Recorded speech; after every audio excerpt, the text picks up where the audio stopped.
인간이 행동을 바꾸는 데는요, 심리가 먼저 바뀌어야 됩니다. 제일 큰 변화 중에 하나가 뭔지 아세요? 4차 산업혁명, 기술의 혁명 시대 맞습니다.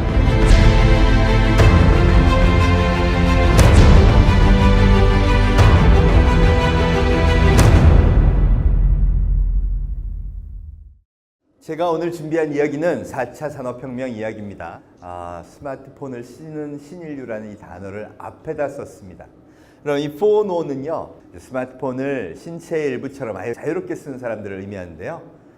이 사람들의 등장으로 인해서 세상이 변하고 4차 산업혁명이라는 혁명적 시장 변화가 왔다. 오늘 여러분한테 이야기를 드리려고 합니다. 4차 산업혁명에 대해서 굉장히 관심이 높아요. 근데 특이하게도요, 4차 산업혁명은 아직 명확하게 정의된 바가 없습니다. 그런데 왜 이렇게 관심은 높을까요? 정의도 안 됐는데 말이죠. 이유는 위기가 이미 시장에 왔기 때문이에요. 오늘 얘기할 건 그 뒤에 인공지능 로봇 그 이야기 이전에 이게 왜 왔냐 하는 거죠. 여러분, 이게 왜 왔을까요? 명확한 팩트로 출발하자면 이렇습니다. 스마트폰 때문이에요. 그렇죠? 스마트폰이 등장하고 우리의 소비 행동이 바뀌어서 이런 일이 벌어진 겁니다. 스마트폰이 등장하면서 왜 사람들이, 그것도 30억 인구가 동시에 집단적으로 소비 행동 변화를 일으켰을까요?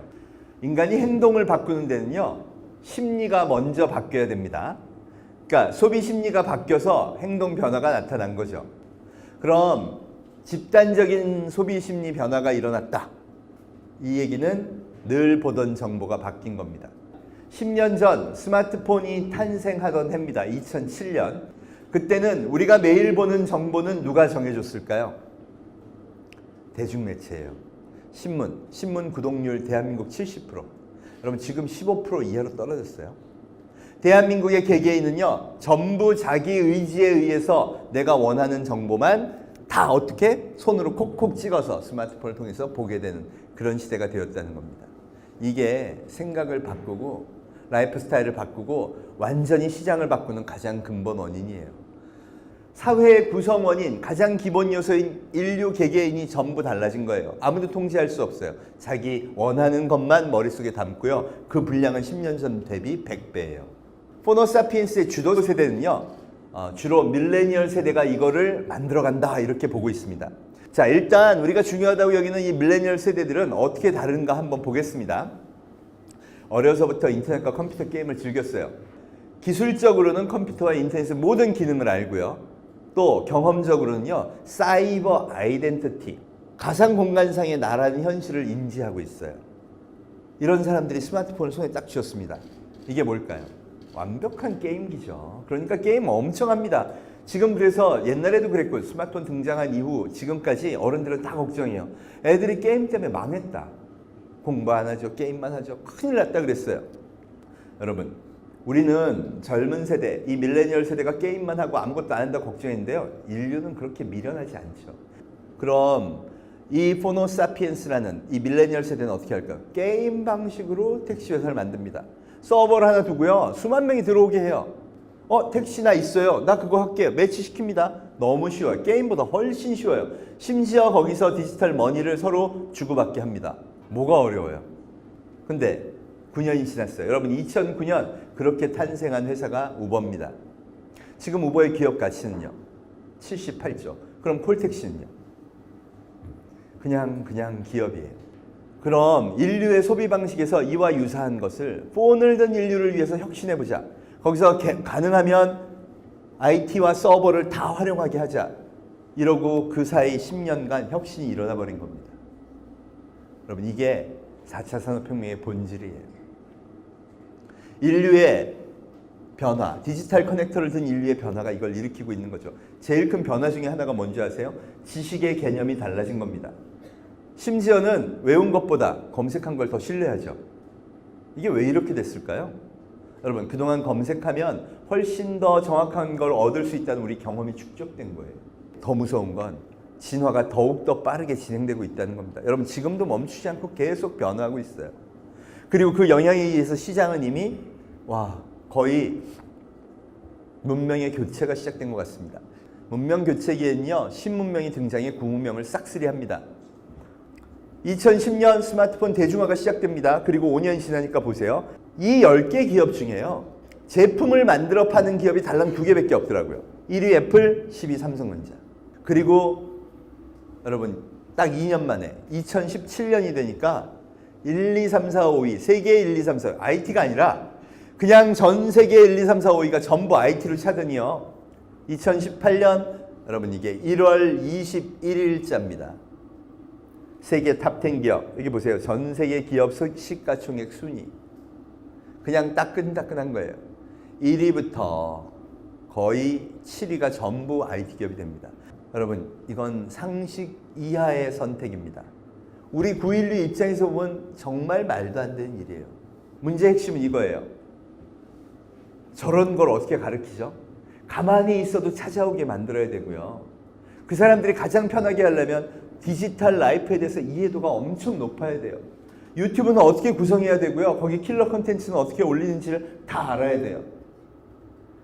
유통의 라인에 있어서 소비자들이 어떤 방식으로 찾는지 대신 검색을 기반으로, 디지털 라이프를 기반으로 어떻게 하는지를 다 학습해야 돼요. 그래야 이 7대 기업이 뽑아간대요. 문제의 핵심은요, 지금 우리나라의 어느 대학도 이게 핵심이다라고 가르치지 않는다는 겁니다. 그럼 둘 중에 하나죠. 대한민국의 상식이 틀렸거나 이 7대 기업에 모인 자본의 투자 방식이 틀린 거예요.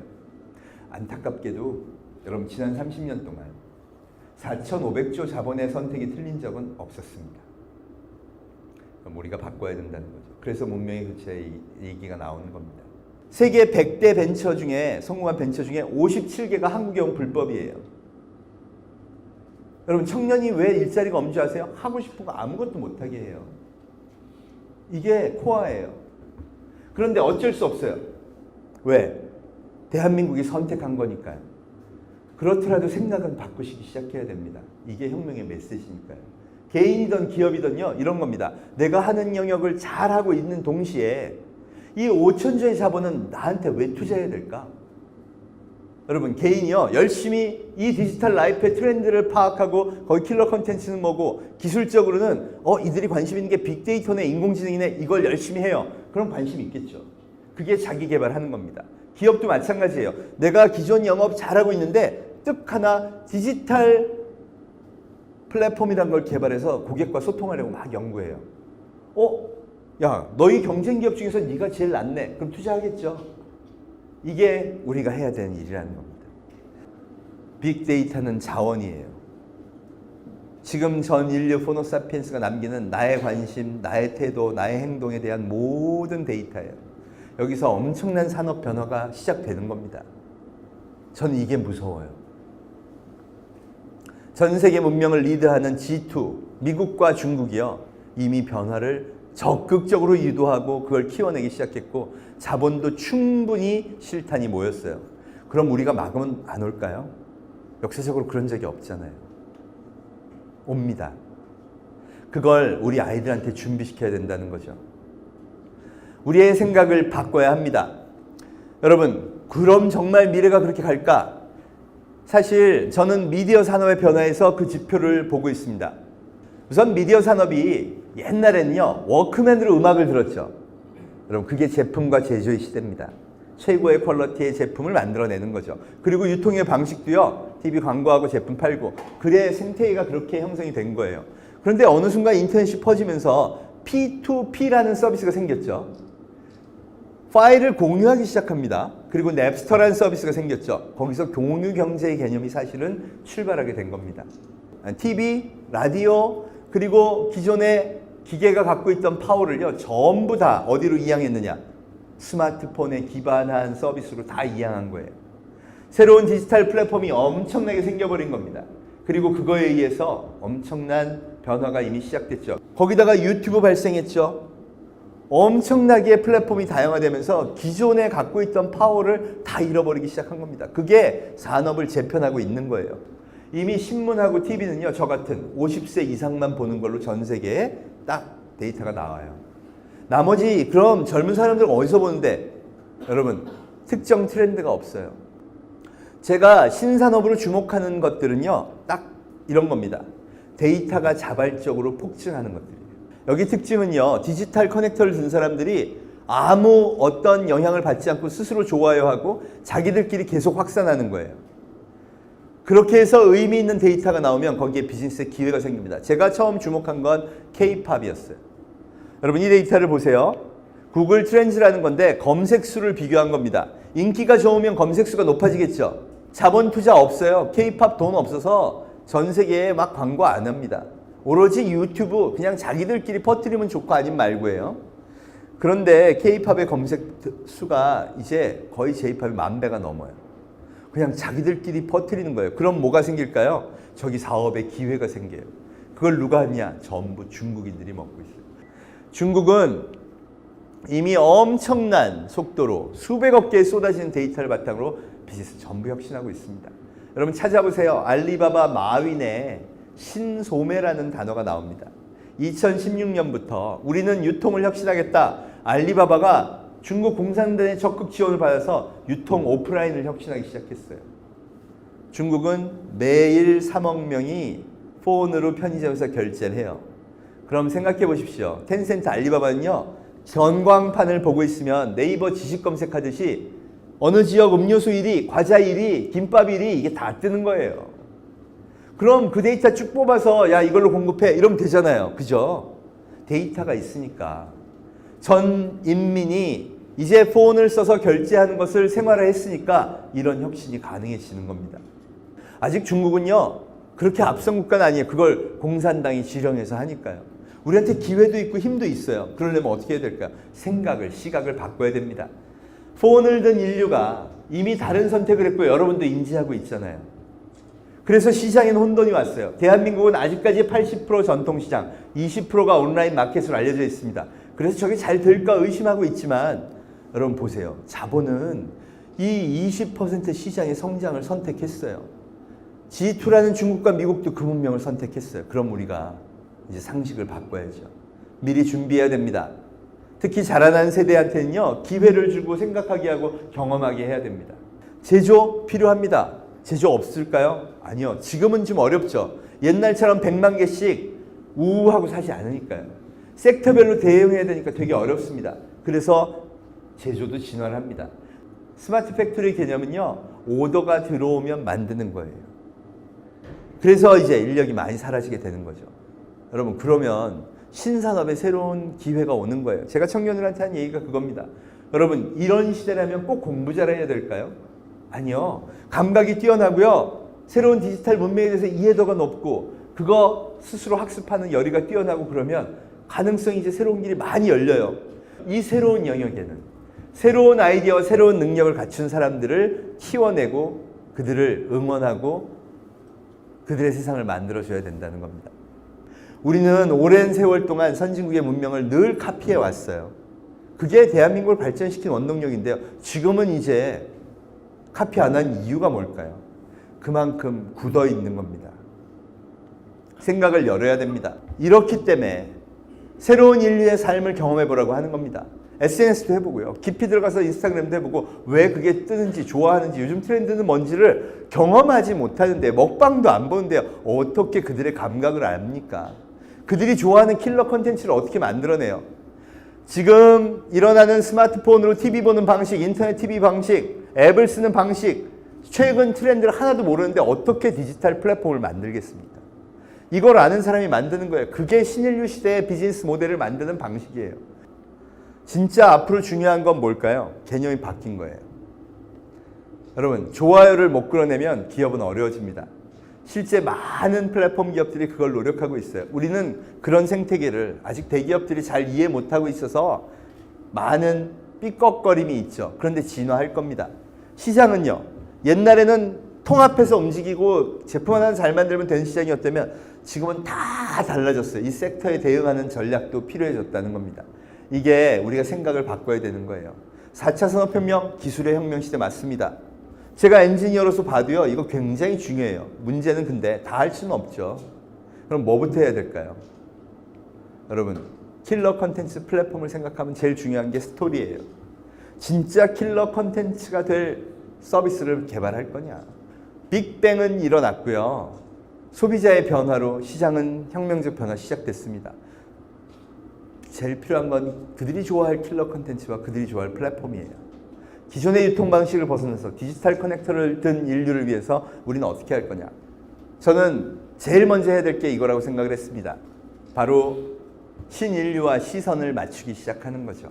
여러분, 마셀 디상의 유명한 작품 셈이라는 건데요. 이 더러운 변기인 거 보이시죠?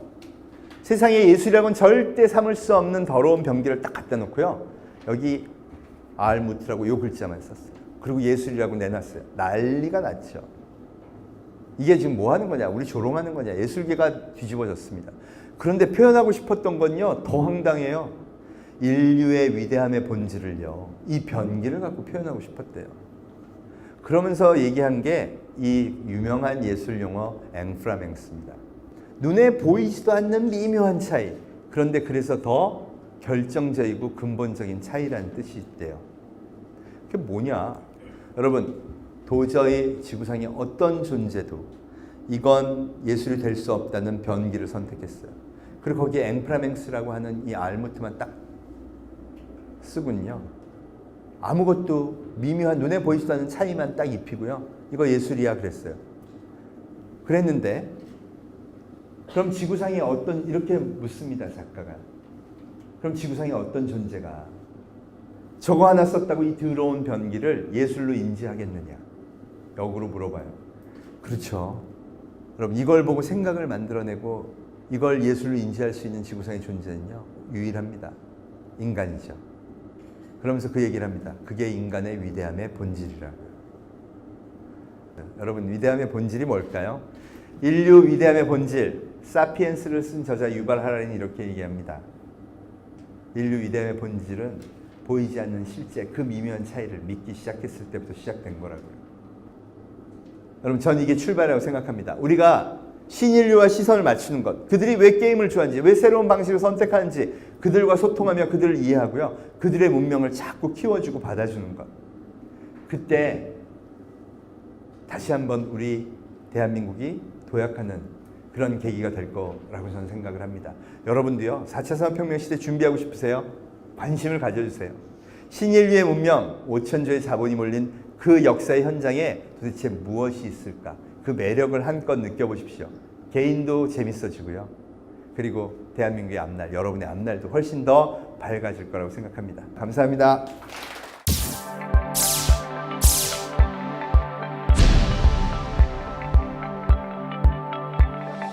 일단은요, 저는 제조업이 미래가 있다. 왜 이런 얘기를 하냐? 사실은 지금 자본이 투입되어 있는 걸 보면요, 시장 생태계가 변화하는 특정 기업에 쫙 몰려 있어요. 근데 이게 계속해서 시장을 확대할 수 있을까요? 어느 중간이 되면요, 오프라인, 온라인이 균형을 이루고 평형을 맞출 거예요. 그럼 성장세가 줄어들겠죠. 그럼 자본이 빠져나가기 시작할 겁니다. 그때 새로운 선택 기준이 생길 텐데요. 지금 예상하기는 그게 2025년쯤이면 거기 균형이 새롭게 맞춰질 것 같아요. 그럼 그때 자본이 어디로 갈까요? 인간의 소비 욕구가 있는 한 제조업에 다시 온다는 겁니다. 사실은 일본과 독일이 그걸 보고 있는 거죠. 그 생존의 브릿지를 넘어가는 때 자본이 또 어떤 선택을 할까요? 제가 그게 감히 어디 거라고 말은 못하겠지만 대한민국의 입장에서 보면 제조가 그때를 준비해야 됩니다. 제가 아까 스마트 팩토리, 스마트 제조, 그리고 스마트 제품을 얘기한 이유는요, 그때까지 생존하려면 이 기업들이 관심 있는 상품들을 끊임없이 만들 힘을 키워야 되고요, 이 유통 방식이 달라진 거에 따른 제조 대응 시스템을 만들어야 되니까 거기에 미래가 있다고 볼 수 있다는 거죠. 이게 저는 지금의, 어쩌면 제가 사실 예측하는 건 딱 한 10년 정도입니다. 그때까지는 이 트렌드가 계속 가지 않을까 이렇게 보고 있습니다. 네. 일단 근간이 되는 제조업이 완전히 없어질 수는 없습니다. 예를 들어 교통, 에너지, 이런 인류 생존에 필수적인 제조업은 계속 되겠죠. 여러분, 에너지 없이 인류는 못 살아요. 그러니까 중화학, 석유 이런 거에 필요한 인력들, 또 뭐 발전에 필요한 인력들은 계속 필요합니다. 그래서 저희 기계과에서도요, 적어도 50%의 인력은 기존에 우리가 생각하는 제조업에서 계속 있을 거다라고 해요. 생각을 해요. 근데 자동차만 해도 볼까요? 여러분, 전기차, 커넥티드카 새로운 서비스를 기획하는 사람이 없으면요, 어쩌면 이제 제조를 하는 사람보다 그걸 그 기획에 맞춰서 잘 디자인을 해낼 수 있는 사람들이 필요해지는 거죠. 그 사람들이 늘어나고요, 제조가 오토메이션 되면서 그런 인력들이 주는 그런 현상이 이제 늘어날 거라고 보는 겁니다. 저는 보편적으로는 인공지능이 모든 걸 커버할 수 있다는 그런 환상을 믿지 않습니다. 한계가 분명히 존재한다고 생각해요. 모든 걸 대체할 수 있을 거다 우리가 이렇게 많이 떠들고 다니죠. 2020년이면 다 알파고로 인해서 다 바뀐다. 저는 그렇게 생각하지 않습니다. 지금 알파고도 보면요, 룰이 분명한 거에서 실적을 내는 거예요. 인간은 그렇게 룰이 정해진 것만 판단하거나 서비스 받지 않아요. 제가 말하는 머신러닝 인공지능의 영역도요, 수치적으로 규칙적으로 분명한 것들에 대한 답을 줄 수 있을 때 적용 범위가 된다는 겁니다. 그러니까 너무 앞서가지는 말고요. 그럼 거기서 새롭게 개발되는 기회가 지금 앞에 산재해 있죠. 이거의 기회를 자꾸 잡자는 겁니다. 그러면 인공지능이 오기 이전에 필요한 잡들이 생길 거고요. 거기서 경험을 축적하면요. 그럼 얘는 인공지능한테 맡기고 나는 또 다른 거로 가. 이런 게 이제 그 사람의 새로운 노하우들이 되는 거죠. 이게 영역별로요, 굉장히 많은 분야에서 일어날 일들입니다. 그래서 뭘 봐야 되냐? 첫째는요, 그걸 구별할 수 있는 소비자 트렌드를 보는 감각을 키우셔야 돼요. 여러분, 데이터가 다 있으면요, 100이면 100 다른 말을 합니다. 근데 맞는 것 누가 알까요? 그 영업에서 아까 그것도 중요한 일입니다. 내가 경험이 많은 사람이 그걸 제일 잘 알아요. 여러분, 그렇게 해서 사실은 새로운 시스템의 구축에 코어를 만드는 겁니다. 그래서 인공지능을 개발하더라도요, 사실은 이 고객을 경험했던 그 축적된 경험이 제일 중요하게 많이 쓰이고 있는 게 지금 현실이기도 합니다.